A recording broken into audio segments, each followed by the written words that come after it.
Hello everyone, welcome back to our channel. In this video, I will guide you through how to see who visited or viewed your Instagram profile.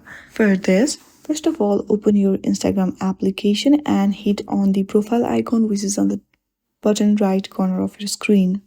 Then make sure that you have a professional account. If you don't have, then click on the three lines on the top right corner and then you will see account, tools and types, and go there. Or you can also see our other videos where I have tell you how to switch to professional account. Now after you have switched to personal account, you will see professional dashboard in your profile page. Click on that and from here click on the account reached. On the last of this page you can see profile visit 20. That means 20 people have visited your profile. This is the only way to see how many people have visited or viewed your Instagram profile. Thank you for watching this video. I hope you like this video. If you like this video, then please do not forget to subscribe our channel.